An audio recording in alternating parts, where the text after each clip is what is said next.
బెంగళూరు నుంచి ఢిల్లీ వరకు, ఢిల్లీ నుంచి డెన్మార్క్లోని కోపెన్హేగన్ వరకు ఎయిర్ ఇండియాలో ప్రయాణం చేసి కోపెన్హేగన్ నుంచి స్టాక్హోమ్ స్కాండినేవియన్ ఎయిర్లైన్స్లో ప్రయాణం చేసి స్టాక్హోమ్ చేరుకున్నాం. ఎయిర్ ఇండియాలో నేను గమనించిన అంశం ఏమిటంటే అందులో 13వ నెంబర్ సీట్లు లేవు. 12 తర్వాత 14వ నెంబర్ని గమనించాను నేను. సాధారణంగా క్రైస్తవ దేశాల్లో 13ని అశుభ సంఖ్యగా భావిస్తూ ఉంటారు. ఎందుకు అంటే యేసు లాస్ట్ సప్పర్లో 12 మంది శిష్యులతో పాటు తాను కూడా కలిసి భోజనం చేశాడు. అంటే ఆ లాస్ట్ సప్పర్లో మొత్తం 13 మంది పాల్గొన్నారు. ఆ లాస్ట్ సప్పర్ తర్వాతే యేసు మరణించడం జరిగింది. అతన్ని శిష్యుడు శత్రువులకు పట్టించాడు. యేసు శిలువ మీద మరణానికి కారణమయ్యాడు. అందువల్ల ఈ 13 సంఖ్యని దురదృష్టకర సంఖ్యగా భావించడం చాన్నాళ్లుగా క్రైస్తవ దేశాల్లో జరుగుతుంది. అక్కడ భోజనాలు చేసేటప్పుడు కూడా ఎక్కడైనా 13 మంది పోగైతే క్రైస్తవ దేశాల్లో 14వ వ్యక్తి వచ్చే వరకు ఎదురు చూస్తారు తప్ప 13 మంది భోంచేయరు. అక్కడ యేసును విశ్వసించేవాళ్ళు కాబట్టి క్రైస్తవ దేశాల్లో ఈ మూఢనమ్మకం ఉందంటే కాస్త కోస్త అర్థం చేసుకోవచ్చు. అక్కడ లాడ్జిల్లో 13వ నెంబర్ ఉండదు. మరి ఈ జబ్బు ఇండియాకు కూడా వచ్చిందేమో అని చెప్పి ఎయిర్ ఇండియాలో ప్రయాణం చేసిన తర్వాత నాకు అనిపించింది.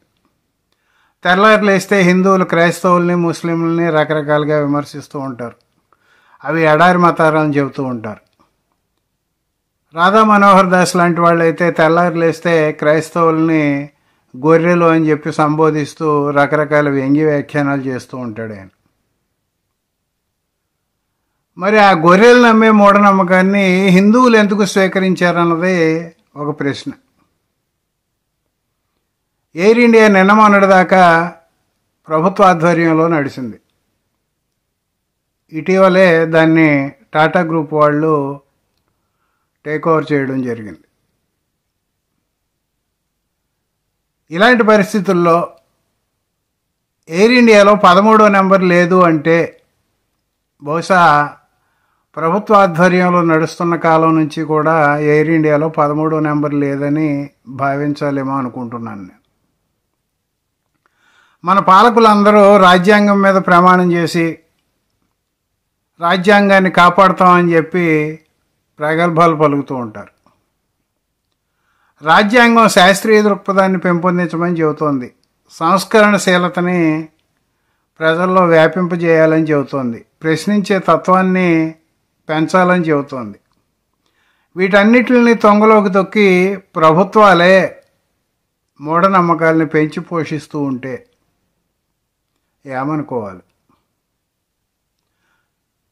ఈ ఎయిర్ ఇండియాలో సీటింగు 12 తర్వాత 14 ఉండడాన్ని ఫోటో తీశాను, దాన్ని వీక్షించండి.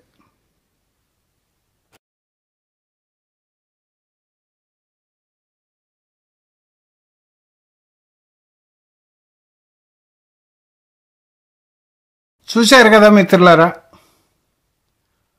మత విశ్వాసాలు కానీ మూఢనమ్మకాలు కానీ వ్యక్తులకు పరిమితం అయితే వాటిని పెద్దగా విమర్శించడానికి అవకాశం ఉండదు. కానీ వ్యవస్థలు కూడా ఈ మూఢనమ్మకాలని ఆచరిస్తుంటే కొంచెం బాధ కలుగుతుంది. రాజ్యాంగ స్ఫూర్తిని తొంగలోకి తొక్కుతున్నారనిపిస్తుంది. బాధాకరమైన విషయం ఏంటంటే మనం చాలా గొప్పగా చెప్పుకునే ఇస్రో వాళ్ళు కూడా 13వ నెంబర్ని అశుభ సంఖ్యగా భావిస్తున్నారు. 2009 ఏప్రిల్ 20లో పిఎస్ఎల్వి 12ను ప్రయోగిస్తే అదే సంవత్సరం సెప్టెంబర్ 23న పిఎస్ఎల్వి 14ను ప్రయోగించారు, కానీ 13ని పక్కన పెట్టారు. గూగుల్లోకి వెళ్ళి పిఎస్ఎల్వి 13ని ఎప్పుడు ప్రయోగించారని కొడితే ఇస్రో వాళ్ళు 13వ సంఖ్యని అశుభ సంఖ్యగా భావిస్తున్నారు కాబట్టి దాన్ని పక్కన పెట్టారు. 13వ నెంబర్ పిఎస్ఎల్విని ప్రయోగించిన రికార్డ్ ఏది అందుబాటులో లేదని చెప్పి సమాచారం వస్తోంది. అలాగే జిఎస్ఎల్వి దగ్గరికి వచ్చేటప్పుడు కూడా జిఎస్ఎల్వి 12 తర్వాత 14ను ప్రయోగించారు. 2023లో జిఎస్ఎల్వి 12ను ప్రయోగిస్తే 2024లో జిఎస్ఎల్వి 14ను ప్రయోగించారు.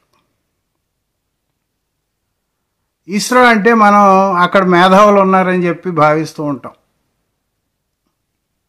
ఈ సందర్భంగా గతంలో జరిగిన ఒక సంఘటన గుర్తుకొస్తుంది కాబట్టి మిత్రులతో షేర్ చేసుకోవాలనుకుంటున్నాను.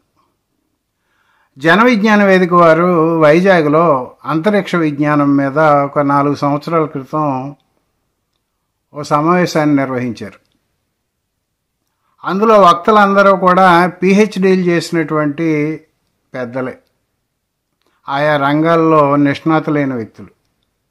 అందులో రచయితలు ఉన్నారు, సంస్థల నిర్వాహకులు ఉన్నారు.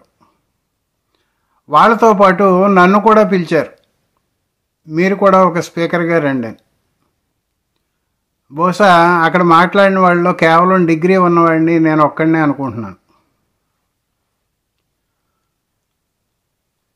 ఇద్దరు మిత్రులు అంతరిక్ష విజ్ఞానం గురించి మాట్లాడగా ఇస్రో నుంచి కూడా ఒక పిహెచ్డి చేసిన వ్యక్తి హాజరయ్యారు అక్కడికి ఉపన్యాసకుడిగా.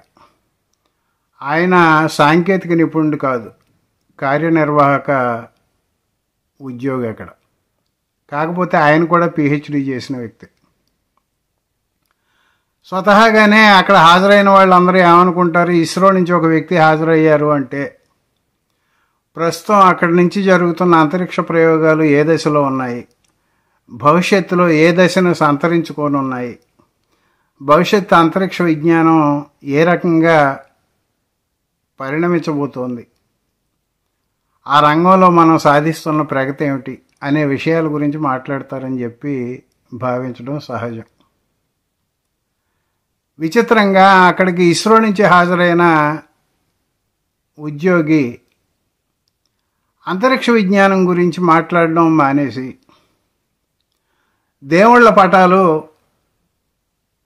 పాడైపోతే వాటిని డిస్పోజ్ చేయడం ఎలాగా, ప్రస్తుతం చాలామంది ఏ రకంగా డిస్పోజ్ చేస్తున్నారు, ఆ విధానాలు ఎందుకు తప్పు అనే అంశాల గురించి కాన్సన్ట్రేట్ చేయడం జరిగింది. అంతరిక్ష విషయాలు ఉన్నప్పటికీ కూడా అవి ప్రస్తావించదగ్గ స్థాయిలో ఆయన చేయలేదు. పైగా ఆయన అక్కడికి హాజరైనటువంటి మరో ఉపన్యాసకుడి దగ్గర ఒక కామెంట్ చేశారట. సుబ్బరాజు అని ఒక హేతువాది ఎవరో వచ్చారట కదా ఇక్కడికి ఉపన్యాసకుడిగా. నా ఉపన్యాసం అయిపోయిన తర్వాత ఆయన ఉపన్యాసం వచ్చేంత వరకు నేను ఇక్కడే ఉంటాను. ఇస్రో నుంచి రాకెట్ నమూనాలు తిరుపతి కొండకి చేరుతున్నాయంటే అది పెద్ద విశేషమే కదా, దాని గురించి అతన్ని అడగదలుచుకున్నానని చెప్పి కామెంట్ చేశారట. ఆ విషయాన్ని సదరు మిత్రుడే వేదిక మీద నుంచి ప్రస్తావించడం జరిగింది. ఇక అందరూ అయిపోయిన తర్వాత నా వంతు వచ్చింది మాట్లాడడానికి. నేను ఉపన్యాసం ఎత్తుకోవడమే ఇస్రో శాస్త్రవేత్తలకి శాస్త్రీయ దృక్పథం గురించి మాట్లాడే నైతిక హక్కు లేదు. ఎందుకు అంటే వాళ్ళు పిఎస్ఎల్వి 12ను ప్రయోగించిన తర్వాత పిఎస్ఎల్వి 14ను ప్రయోగించారు. 13 అశుభ సంఖ్య అని చెప్పి 13ని ప్రయోగించలేదు. అక్కడ ఉన్న వాళ్ళు చదువుకున్న వాళ్లే తప్ప ఇంగిత జ్ఞానం పనిచేసేవాళ్ళు కాదు, మూఢనమ్మకాలతో పనిచేస్తున్న వాళ్లే అక్కడ ఉన్నారు. ఈ విషయం గురించి నన్ను ఎవరైనా ప్రశ్నించదలిస్తే నిరభ్యంతరంగా ప్రశ్నించవచ్చు. ప్రశ్న ఏ స్థాయిలో ఉంటుందో, ఏ రీతిలో ఉంటుందో అదే రీతిలో అదే స్థాయిలో నా సమాధానం ఉంటుంది అని చెప్పి మొదలుపెట్టాను ఉపన్యాసం. చిత్రం ఏమిటంటే ఈ విషయం నేను ప్రస్తావించగానే సదరు ఇస్రో ఉద్యోగి గారు అక్కడి నుంచి నిష్క్రమించారు, నన్నేం ప్రశ్నించకుండానే. మనం అవతల వాళ్ళు బాగా చదువుకున్న వ్యక్తులు కదా, వాళ్ళకంటే మనం తెలివైన వాళ్ళమా అని చెప్పి ఎక్కువ మంది ఆలోచిస్తూ ఉంటాం. చదువుకి ఇంగిత జ్ఞానానికి సంబంధం లేదు. ఇంగిత జ్ఞానం అప్లై చేయడానికి చదువుతో నిమిత్తం లేదు. రాజ్యాంగం ఏం చెబుతుందో తెలిసిన వాళ్ళు తెలియని వాళ్ళు కూడా ఒకే రీతిగా ప్రవర్తించడమే బాధాకరం. మరి ఈ విషయం మీద నిత్యము క్రైస్తవ మతాన్ని, ఇస్లాం మతాన్ని విమర్శించేటువంటి హిందువులు స్వీయ పరిశీలన చేసుకోవాల్సిన అవసరం ఉందేమో ఆలోచించాలి. ఇతర మతాలు అన్నీ ఆచరణీయం కాని మతాలని చెబుతూ ఓ పక్కనే వాళ్ళు ఆచరించేటువంటి మూఢనమ్మకాలని మీరు ఎందుకు నెత్తికెత్తుకుంటున్నారు అని చెప్పి నాబోటి వాళ్ళు ప్రశ్నిస్తే మీ దగ్గర ఏం సమాధానం ఉందో